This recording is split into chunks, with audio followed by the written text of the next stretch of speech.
Hey everyone, welcome to season 2 of Trader Babes.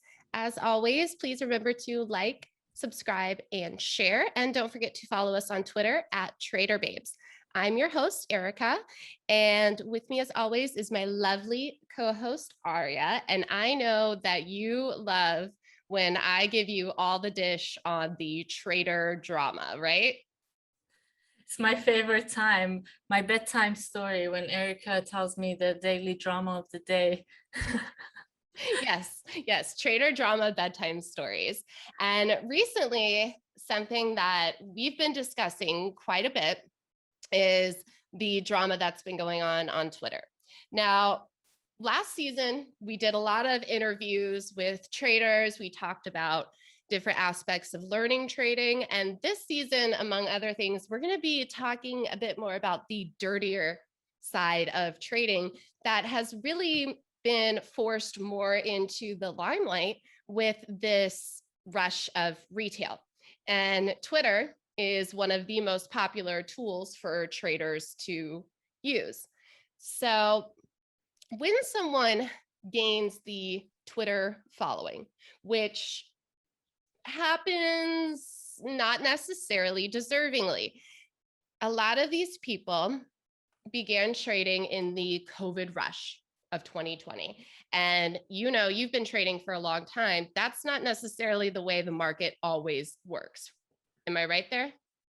Yeah, we always had some level of problem, stock twits and some rooms, but not nearly as much or um as much of followings for some rooms. So it's like multiple by 1,000 what But you as see far now. but as far as the market movement goes, is 2020, the year 2020, something you would say is typical, or I mean, that was completely unprecedented, right? A lot of the Mhm. crazy penny stock movement.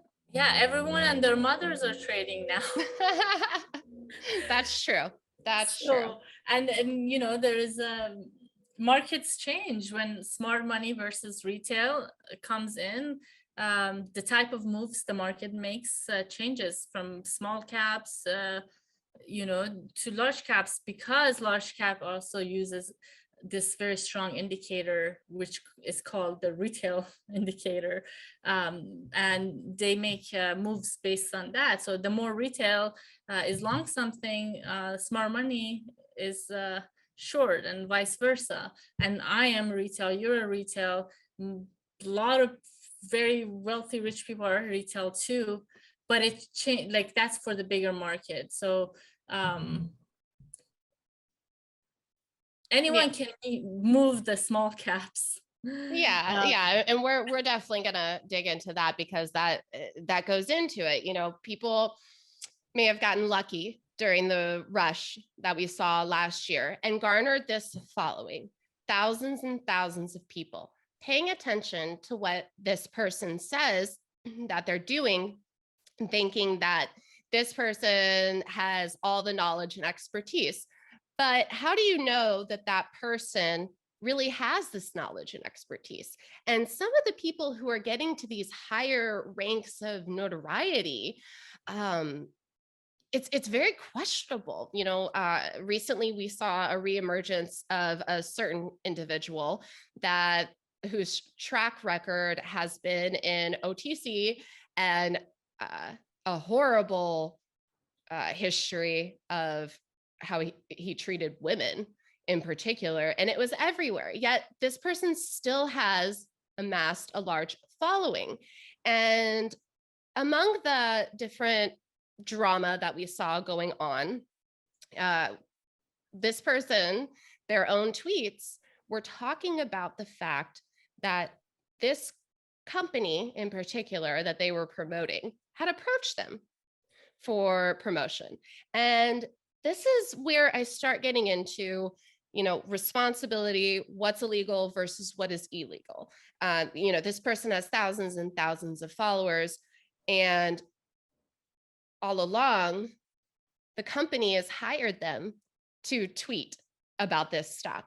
And when we go into what's a pump and dump, the technical definition is spreading false or misleading information. Now, they don't necessarily have to be doing that, because it's like all they have to say is, hey, I'm long this stock, and thousands of people will buy into it. And it's such a new, it's not completely new. And we're going to talk about the history and how it's evolved. But it is a lot newer in this emergence of retail, where there aren't necessarily regulations in place for that. And I'm also interested to talk to people with the financial law background about possible regulations that might be coming. So, what do you think? Should people be required to state when they are, or disclose when they are working with the company or have been hired as a promoter? Should they have to disclose that to their followers, just like articles do if they're being paid for by the company? I think that's not even the matter of should they or not. This sounds illegal, period. I highly doubt it's part of any silver lining, or, when a company emails a certain specific person that has large following on Twitter to pump their stock, you know, it, and it's sort of a shared and understanding, Mm-hmm. that has to be illegal. I think that's only the matter of somebody reporting it. Um, Right. that's all. And And these it's followers don't know. interesting.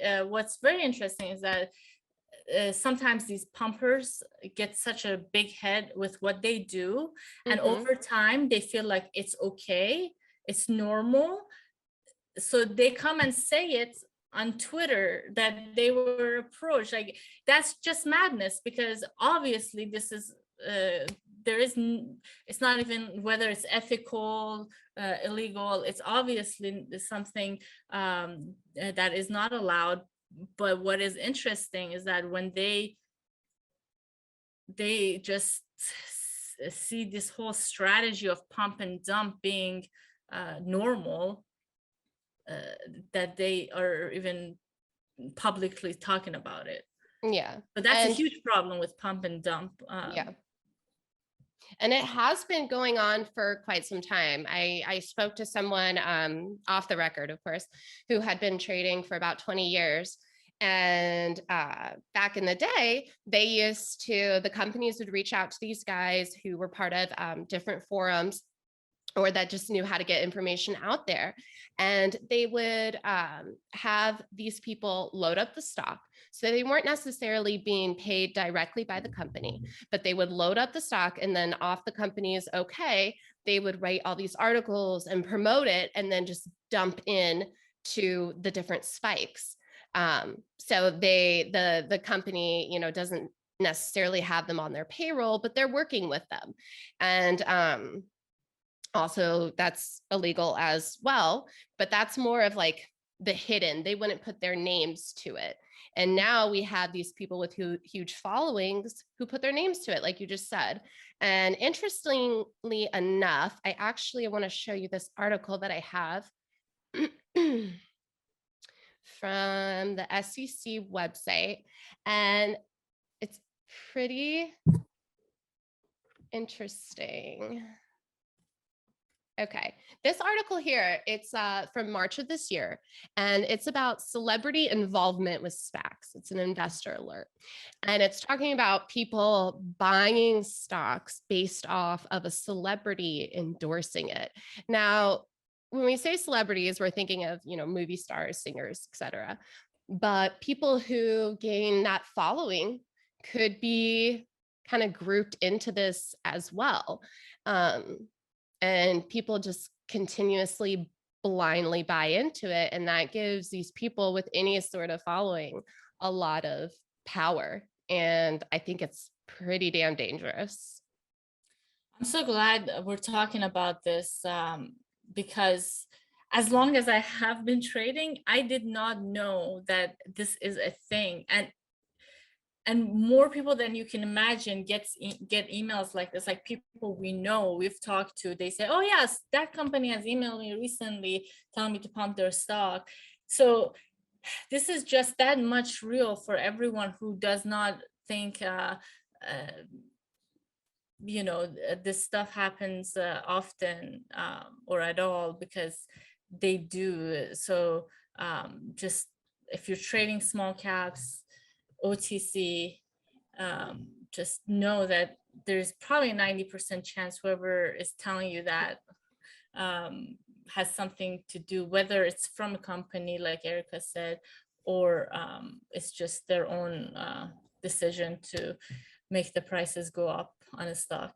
Yeah. And you can see too how well it's working for these guys. I mean, people are out there flashing their money that they're making off of followers buying different stocks that they talk about. Now, it's not necessarily that these people don't know how to trade. I mean, obviously they started somewhere, but it's this huge culture now of idolizing certain individuals. And why are we idolizing them? What sort of proven history do they have?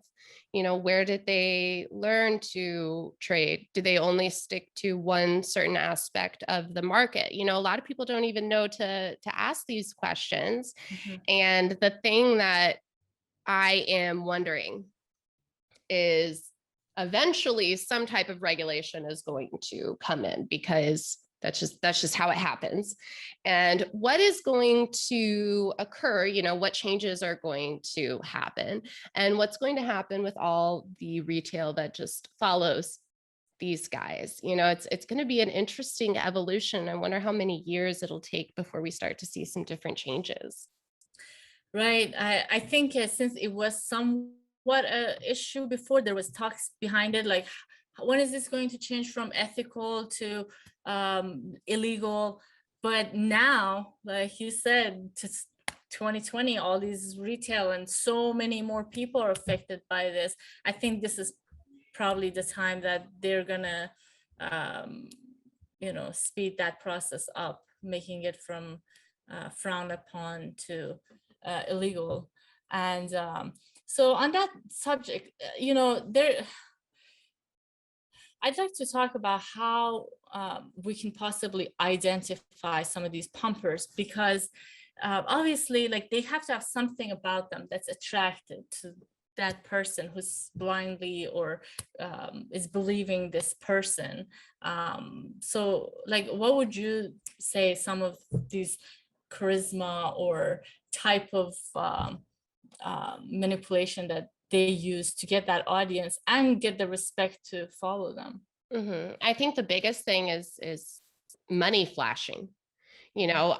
People see the expensive cars, houses, trips, jewelry, different accessories like that, and they want that lifestyle. It's natural to want to be like someone who has more than you, right? The grass is always greener on the other side.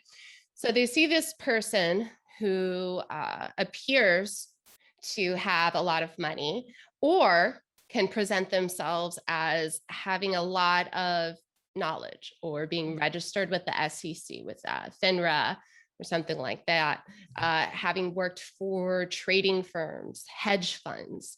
They put this resume out there, and then if it's combined with the lavish lifestyle, it appears to be such a luring factor to followers who want to have that same type of lifestyle. And they think, oh, this person has all the answers, clearly, because they've made it. Yeah, as a confirming and it as it looks, sometimes we have to remember our life lessons. Smart old money, for instance, doesn't show off their money, right? Like people who are very good at this or making really good money, once in a while maybe they show stuff, and because we are day traders and we're crazy, but definitely more so, I believe, if you're old money, if you're not just out there trying to use the fact that you're rich to push a propaganda. You know, that's definitely one of the big you know Question warning marks. signs. Yeah. And And especially you have when you to think ask about, too, how did they get that money? How did they amass that? You know, was it always there? Was it this evolution as their following grew, the dollar signs grew too? You know, it's hard to know. And then it's hard to distinguish too, because I think that there are some legitimate traders or, you know, professionals that have been doing this a while that do start to get into social media or teaching or something like that. So it's really hard to distinguish between who's who. And I think the only thing that you can do to arm yourself is to know what to look for in a stock that shows it's being front loaded. And if you are following alerts, like the little short video that I did, do it correctly. You know, don't just be blindly following in, because, you know, at some point this building is going to come crashing down. However, however this works, and it just only keeps piling in more and more. And the fact that certain individuals really with despicable behavior get this type of notoriety is just what, like, is just what I don't even understand. It's like the types right, of people who are being promoted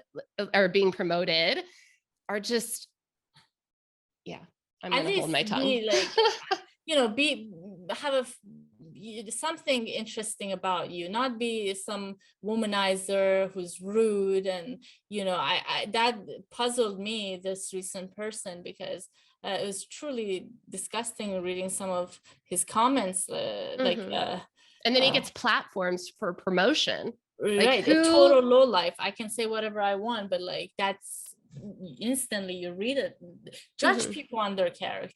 It's Yeah. okay when you're following somebody. Like, somebody really needs to be in the right place with themselves and the world to be a successful trader. 90% of the traders don't make it in this field. It's a very low probability whoever you see with a large following or all these fancy stuff to have made it. But you can tell with personality sometimes, like the other person who you and me encountered last month, he also he wasn't flashy, but the way he would talk sometimes, like, oh, look at this message, so and so is kissing my ass. And that was a very, like, alarming for Self-inflation. me. Yeah. The moment I heard that, I started questioning, because you gotta, first of all, when you have money, um, you tend to put out the best behavior out there. But most importantly, it's just, are you immature, or do you seem like you are in need of validation so much, and so on. And if somebody is just a jerk talking about women like this, most likely this is not a successful person in life or in trading. Yeah. And for that, you know, even if they are claiming to be successful, where is their proven track record? When did they really start trading? If they're claiming to have worked for this, and that, okay, well, where's the proof before I put my money into your education service, your alert service? Oh my gosh. Okay. The alert services, come on. That's obviously, okay, let me explain to you how the alert services work. You're paying a fee to this guy, okay, who is going to find something movable, okay? He's going to load it up, and then he's going to tell you guys to load it up too. And he's going to start dumping into you. And there's different ranks of who dumps their shares first. And actually, this is how hedge funds work legally. They have certain tiers of investor funds, who buys in first and who sells first. And these some of these guys take that method and apply it to retail trading. But at the end of the day, someone's left holding the bag. So you really do need to just, at the end of the day, learn how to trade yourself. And these people who are fraudulently promoting themselves and saying they are something that they're not, it actually is illegal, and they can get in trouble for fraud. So if they are saying that they are this investment advisor with all this different history, and that's not true, that actually is illegal. It's more the regulations of the people who don't necessarily say that they've done this, and that, but have the following numbers to actually move some of these micro floats. And that's what's sad, and it's always going to be a topic of discussion, is that sometimes these manipulations are happening from it's the strategy they use, from insider trading to even the Fed and the SEC and the White House. You hear Nancy Pelosi is buying some stocks. Oh, yeah. You hear things like this, and they are true. Like, you do see them on a larger nothing's scale. being done about it. Nothing in business. It's this loophole, which I wish one of these days, hopefully, if somebody is proficient in SEC laws and what they can do. Yeah, I'm definitely looking forward to having someone who is knowledgeable in financial law coming on and asking them the different questions of, define what's illegal versus illegal, and why isn't anything ever done about it when you see these congressional leaders or elected representatives loading up on stocks that run. I mean, it goes down the ranks of all these different ways that it's done. So, and who is bad and who is worse? So, some of we interview day traders, and sometimes there are ones that happen to be one of these people who have some things in their background. So who is the bottom fish the worst of all, or is it somebody who moves a bigger market? It's okay because they did it in a certain way. I have yet to really come into grasp of, like, is there a difference between X, Y, and Z? So there isn't a difference between it. It's just the audience, right? Because these elected officials aren't going on Twitter and saying, you need to buy this stock right now. It's going to fly. They're going to be chasing it at so-and-so amount. I told all you fucking fuckheads to buy, I mean, maybe Nancy Pelosi will tweet that one day, which would just be gold if she did, but she won't. So it's just the audience. But I mean, the act is the same. At the same time, we represent retail. Right. So we represent retail. Exactly. All we can do is protect retail, and who is going after retail directly. Yeah, exactly. And you know what, because this is a discussion, I was really trying to think this out loud with you right now. And, with day trading and these already very risky trades, like, this becomes so much more magnified, and dangerous. We see it with swing trading too. People just continuously average down because their leader is a firm believer in this stock.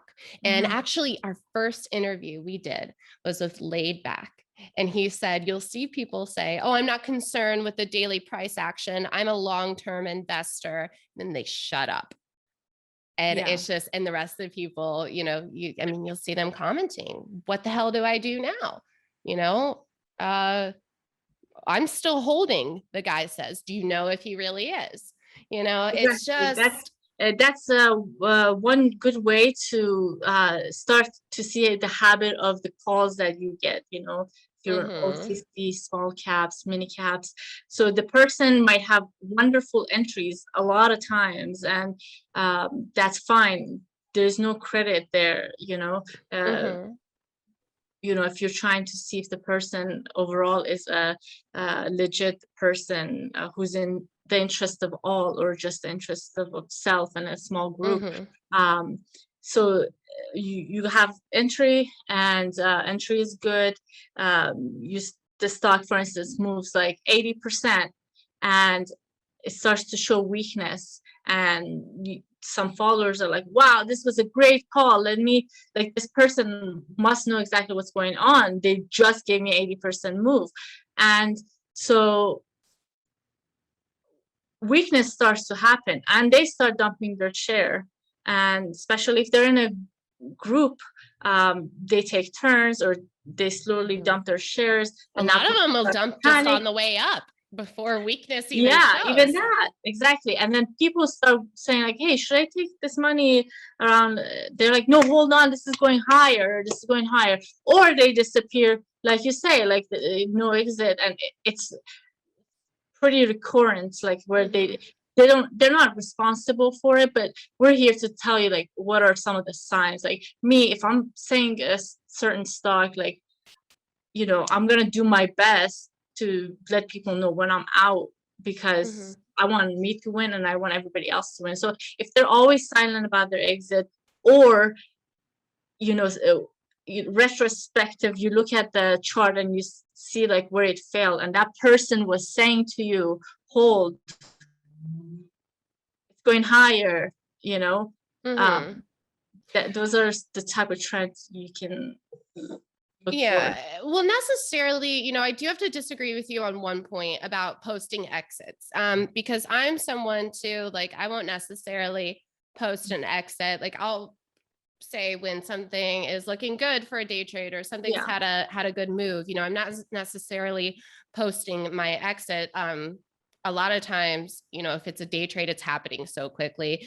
And then sometimes if it's a swing trade, I don't necessarily remember everything that I post. And some people argue, they can't really post their exits because their following is so big that it would cause something to dump.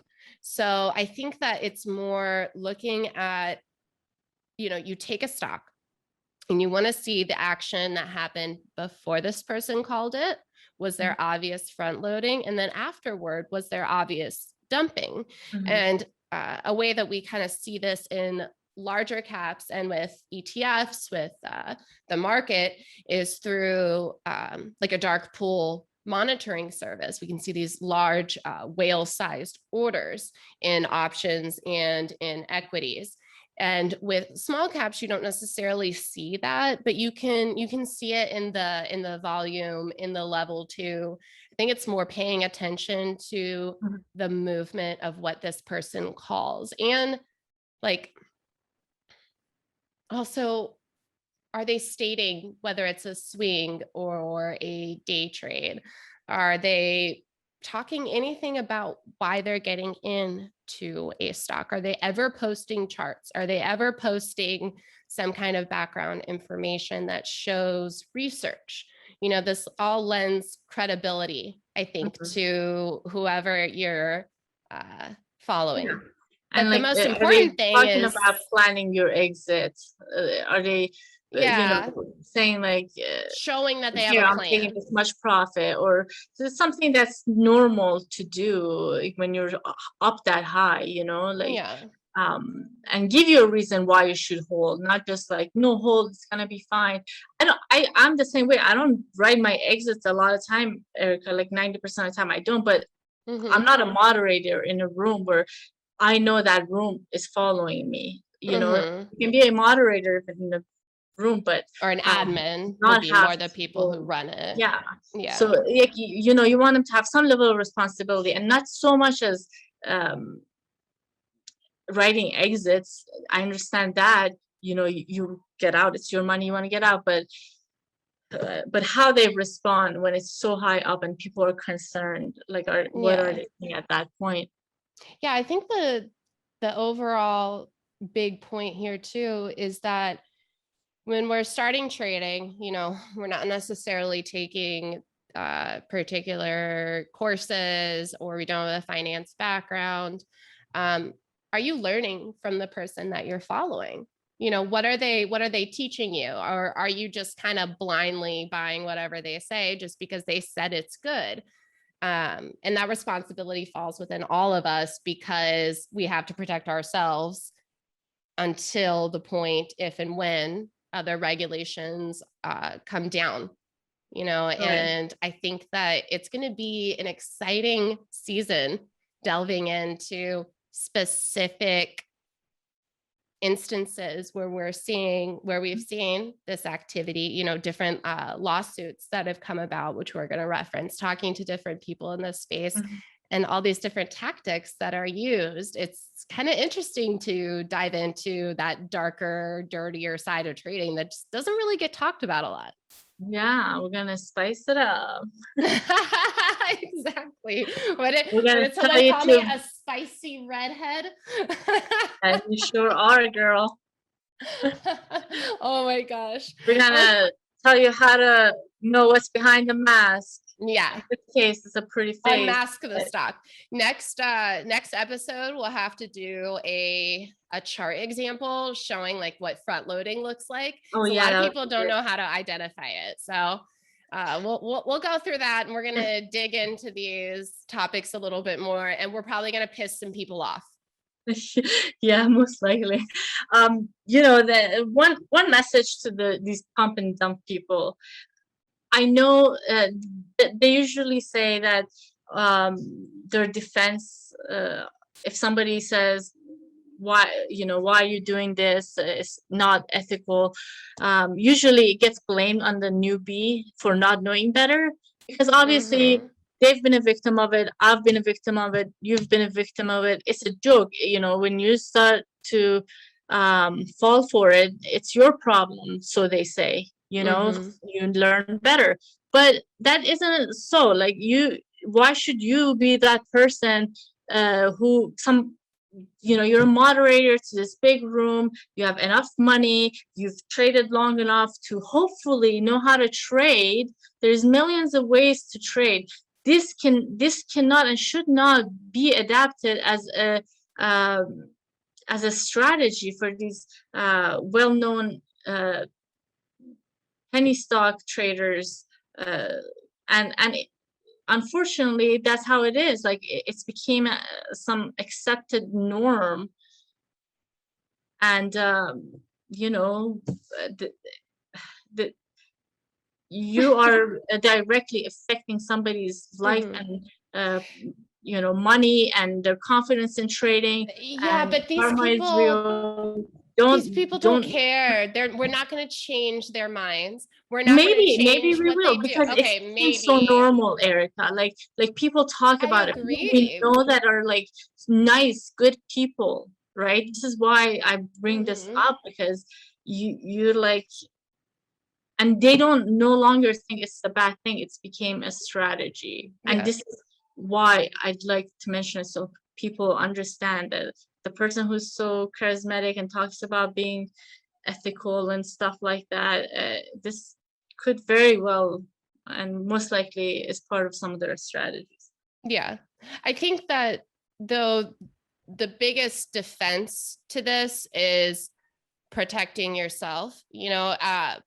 I hate to use this metaphor, but it's kind of the only one that I can think of, is when they talk about abusers, how it's so much harder to change an abuser. But if you're the one being abused, you can protect yourself by getting out of that situation. I'm talking Draw about like boundaries. emotional abuse, things like that. Right, Obviously, I'm right. not talking about like a specific situation. I'm just thinking Yeah. of the metaphor. In psychology, they say like people only change if they want to change. All you can do is arm yourself the best that you can. So I think Yeah. so we're going to be asking the tough questions to these people, but I just don't, at least I don't have any hopes of that we're going to suddenly make them into a better person, especially when that money machine is printing. I That's mean, true.